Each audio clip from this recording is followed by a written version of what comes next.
everyone. In our art fundamentals videos, I just want to go through some principles to really engage you depending on where you are in your art journey.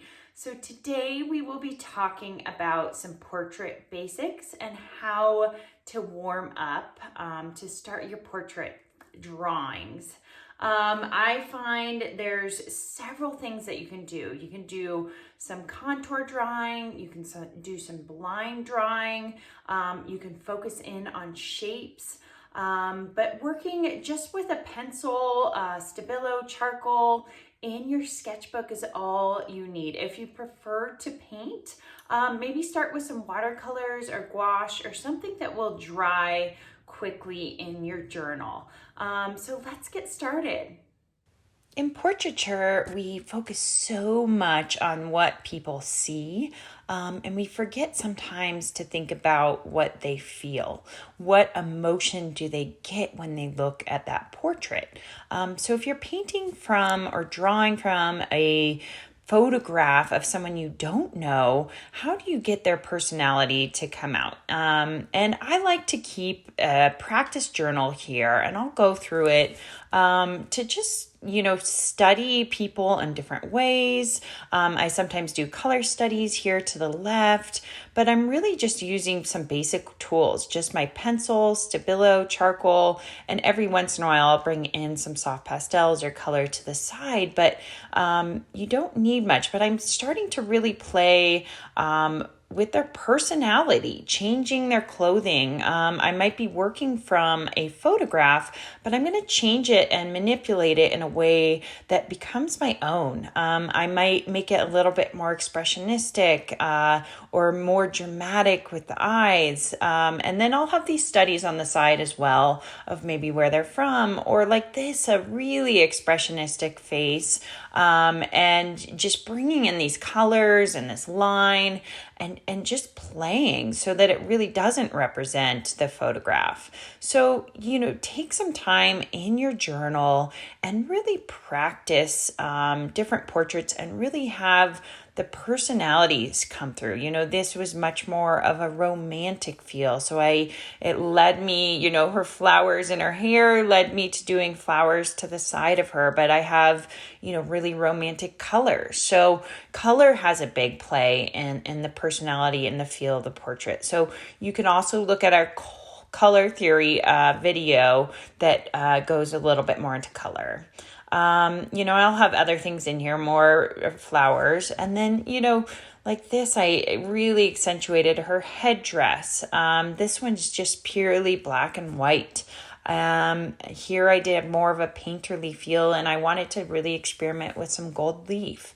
So let that personality shine. We can all study line work and proportions, but the most important thing is to let that personality come out.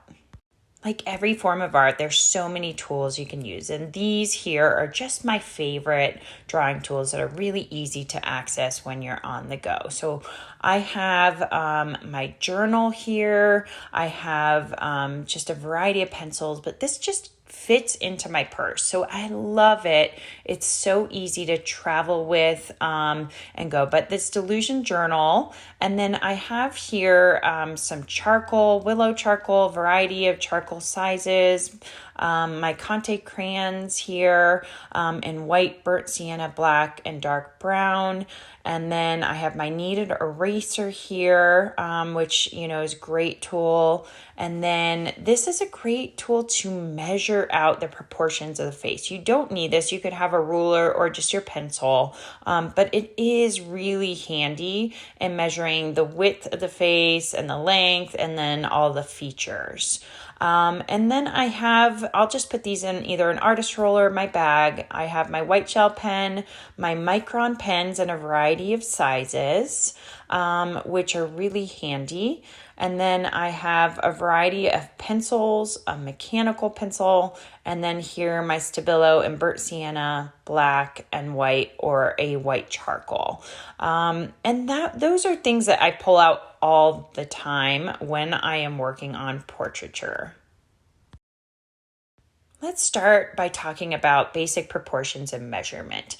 I have a globe here just because it was handy one, and it is easy to kind of show you the different angles of the face. Now, our face is not round. It's more oval, and everyone's face is differently shaped. But this just gives you an idea of how your face, when it turns, what angle it does. So I like to break down the face one line down vertically and one horizontally, either at the eye length or right at where your eyebrows are. And this vertical line just goes straight down the middle of the face, no matter where the angle of the face is. And then again, the horizontal line you can either put through the eyes or at your eyebrow area. And depending on the angle of the face, it's going to shift. If you are just starting out as an artist, I would recommend doing frontal view. Now, if I shift this downwards, you can see that the eyes are going to shift down. The nose is shifting down, so you see very little of the mouth and very little of the nose here. So that's someone is looking downwards. You're going to see a lot of their forehead. Now, if you're going the opposite way and they're looking upwards, you're going to see a lot more of the mouth and the chin and very little of the forehead. Same thing if you tilt it to the side. I'm going to see a lot of that left side of the face. And then the nose is going to be at an angle and the right eye is going to be much smaller. Same with the mouth. I'm going to see the left side of the mouth better than the right side. So it just gives you an idea of what happens when your face turns, and gives you a little bit better visual. Same with you go the other way. And then again, if you're kind of tilting a little bit more, if you're completely out of profile view, you're really only going to see one side of the face. So, have a ball if it helps you, or one of those wood figure statues is really great for drawing. But it can just help you initially to draw the face and to really work on the proportions and measurement depending on the angle that you're drawing from. You can source photos from all over. Take your own photos, work from life, work from magazines or Pinterest. I found all of these on Unsplash because they're royalty free. And if I ever want to sell my work, I don't have to worry about any copyright issues. So I have here just a variety of photographs, different people, different walks of life, and then different angles. Start just collecting photographs that you're drawn to. And you may be drawn to them for a certain reason. Maybe it's a personality or, maybe it represents different things. But then start thinking of how those lines lay out from our globe onto these images. This is a forward-facing view. So it's going to be pretty straight on, but her nose is at just a little bit of a slant. So she's tilted a little bit to the left. So start, printing these out and looking at that angle just based on those two lines, the vertical and the horizontal. Now here she's tilted a little bit to the right. And then here again, another more forward-facing view. But I'm starting to look also at the personality, their clothing, what that says about them, the emotion that's conveyed in the photograph, and how I want to keep some of that emotion and how I want to make it my own. Now here she's looking upwards. So I'm seeing very little of her forehead. And then this one is a complete profile view. So I see just a sliver of that left eye, but the rest is, a tilted back profile view. So, if that's overwhelming to you, don't start with this photograph. Start with more of a front view photograph. So I'm going to start with a front view of the face. I really loved the whimsicalness of this one. And I'm going to break it down into those proportions that we talked about briefly and discuss a little bit more. So I'm going to draw this line straight down the middle of her face. And this just creates that access point, and then right across her eyes as well. And I can see as I draw this out that there's just a little tilt to the left in her face. And then I can use my handy tool, or I can just use a pencil to kind of bring these lines over, or a ruler is fine as well. And just, basically take these line marks and just transfer them over to the other page so that I get the angle correct. And then you'll start slowly mapping in the features after you do these access lines. Once these are down, I'm going to measure from the top of her forehead or her hairline to the bottom of her chin. And I'm going to take that measurement and just transfer it over. Now, if your photograph is smaller or larger, try to print it out. You can increase the percentage on your printer to get it about right, especially when you're starting. And then I'm going to measure from her temple to the other side of her temple and put those marks in. I'm doing it basically where her hairline is. It's a little hard to tell with the hand, but just guesstimating about the width of her face from temple to temple. The next measurements I'm going to take is from the top of her hairline, or the top of her forehead to the center of her eyes. And then I'm going to just put a little mark there, and then from the center of her eyes to the bottom of her nose, which will just really help you really map in these features. And this is what I would do if I were really going to spend the time and map out the features in the correct location, rather than a really expressionistic drawing where I'm, just doing it without any of these proportions. And then you really want to look at the bottom of the nose to the bottom of her chin.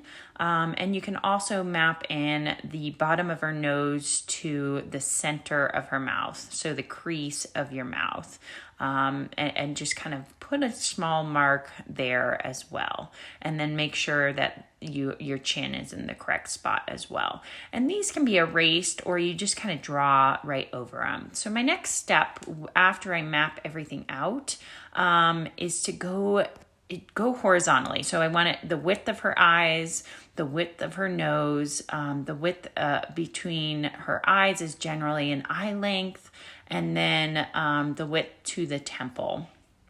And then from there, once I have these marks down, I want to do just a quick contour drawing, and this will help me to just get started. But I wanted to show you how I would go about mapping this out.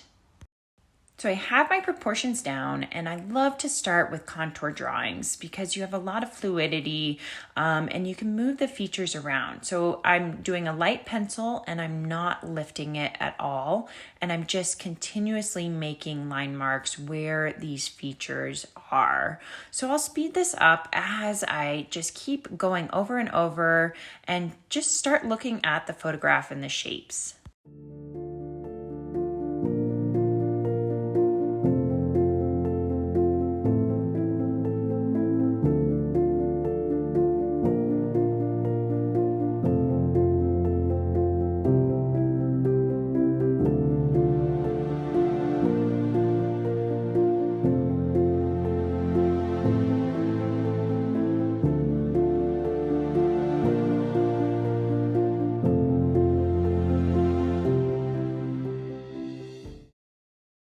I love that contour drawing because it creates movement. It allows you to get relaxed, get familiar with your subject matter. And I just did this on a copy piece of paper. And then my next step that I would do then, if I were sketching this out, is come in with my Stabilo and start adding some dark marks where the features have a lot of shadowing. But there's lots of exercises to get you started. There's contour drawing, there's shadow work. You can work with your non-dominant hand, you can work blindly, but just get yourself warmed up.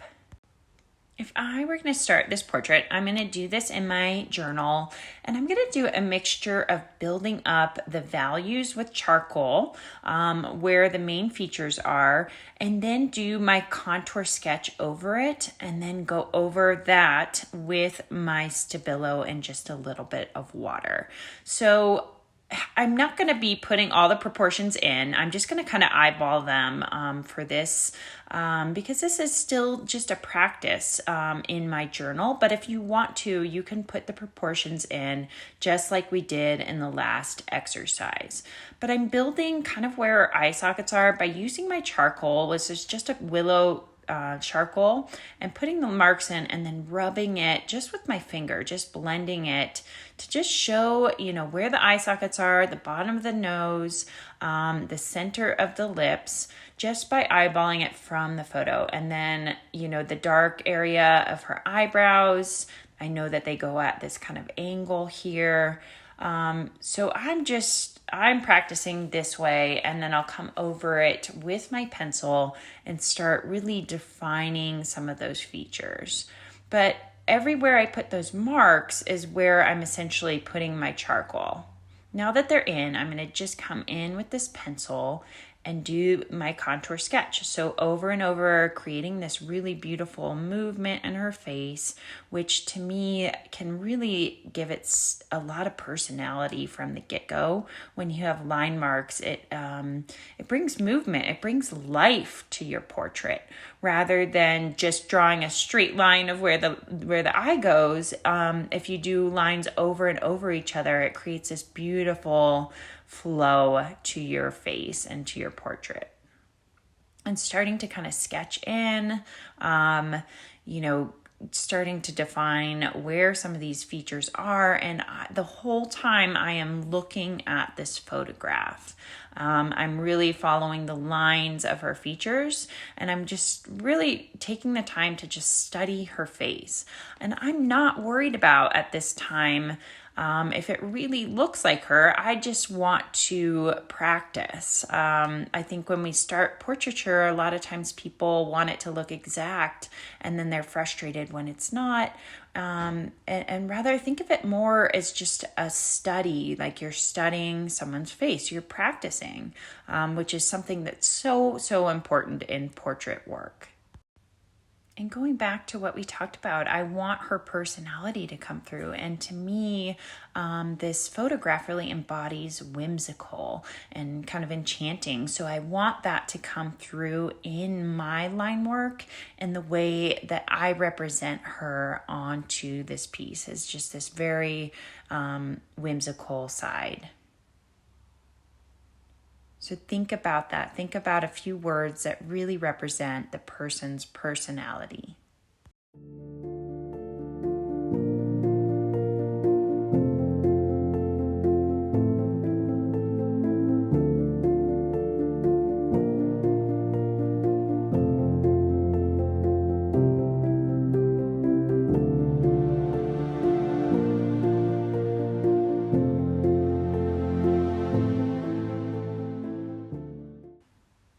As we did before, I'm going to come in with my Stabilo, but I'm going to come in more than I did before. And I'm looking at the darkest shadows. So her eyeliner is a great place to start, where her eyelashes are, her pupil, her her eyebrows, her nostrils. So start looking at where the shadows are. And when I look at this photograph, I also know that the left side of her face, looking downwards, is more in shadow than the right side. So you start really looking at how the light plays on the model or on the person that you're drawing. At this point, I'm just using my Stabilo just like I would a pencil. I'm creating these sketch marks. I'm going in different directions and different angle with my marks to really create this kind of 3D form, because that's essentially what our faces are. They're not flat. So we're trying to replicate a 3D form on a 2D piece of paper. And you do that by creating movement with your contour, and then creating value and lines and texture with your marks and different mediums. And then I might come in with my water over my Stabilo, which will make it even darker and create these beautiful shadows as well. But at this point, I'm just using it like I would a pencil. And again, you're really trying to, follow the shape and just follow the shadows and the highlights in the person's face.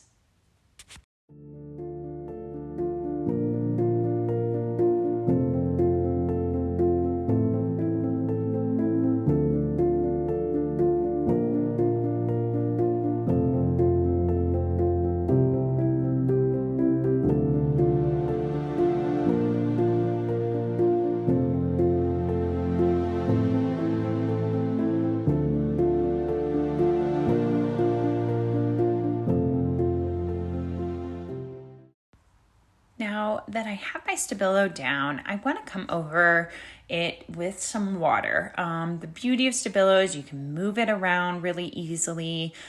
When you put the water down, you can also still draw over it with marks, unlike, some other mediums. So it is by far one of my favorite tools for drawing because it just has so much flexibility and it really adds really, really dark depths to it, which I love.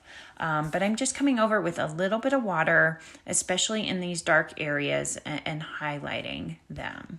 Now, I cut off the top of her head, so I didn't have the crown. So I really wanted to extend this beautiful curly hair onto the other page. And I'm also doing that by rolling my paintbrush over these Stabilo marks and creating this wash.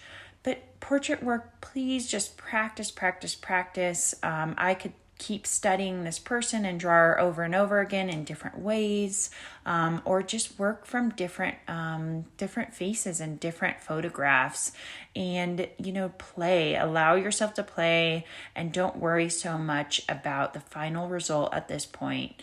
And take your measurements, try different exercises, and really think of the personality.